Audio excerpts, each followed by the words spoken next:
Camminando, quando ero bambino, guardavo le distese dei campi, con le loro corone di boschetti, di prati, di fossi, ma soprattutto ammiravo i gelsi, piantati come coltelli nel cuore della terra.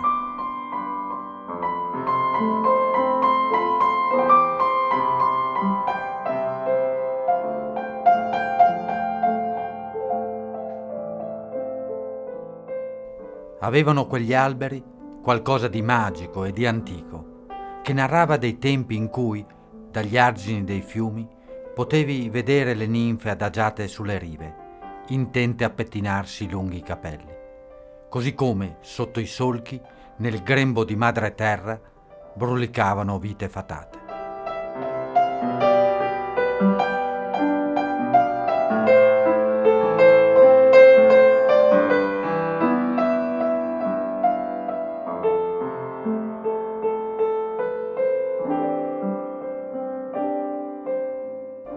La vita di tutti era tracciata, non solo la vita della gente, ma la vita in generale, bambini, donne, uomini, vecchi, e così anche animali, piante, sassi, pietre, la polvere nell'aria di un cielo terso o di un temporale.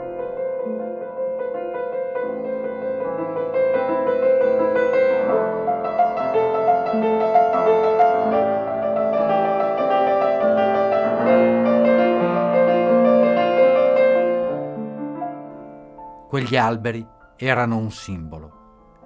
Amore per i prati, per i fossi, per la terra, un mondo di fatica e di lavoro. Quei gelsi ci raccontano la storia di un mondo antico, di un'era lontana, di quando vivere era più duro e semplice di adesso, ma parte di un prezioso equilibrio, un arcobaleno e là in fondo un tesoro.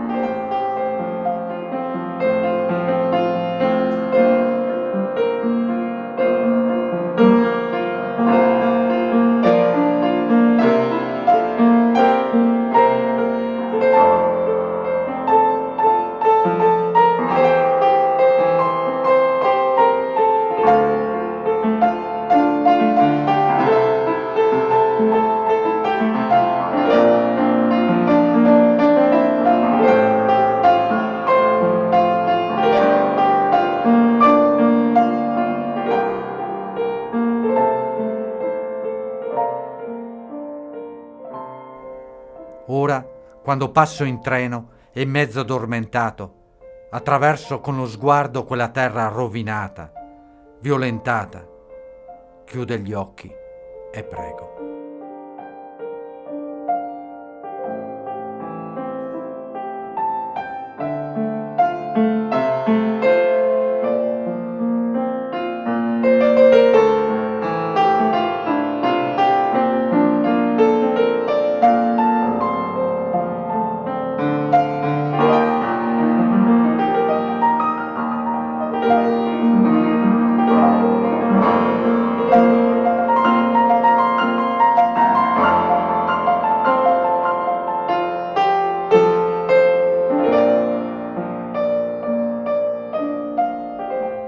Forse domani, chissà, avremo ancora gelsi, aprendo i confini dei cuori, al centro di una danza festosa, una festa nuova per tutti noi, uomini, donne, bambini, per quelli di qui e per quelli di fuori, per vivere bene insieme, fino a quando non ci sarà più un dentro o un fuori, un dritto o un rovescio, un sotto o un sopra, un ricco o un povero, ma il segno rotondo dell'universo, dove l'unico modo per scappare è restare.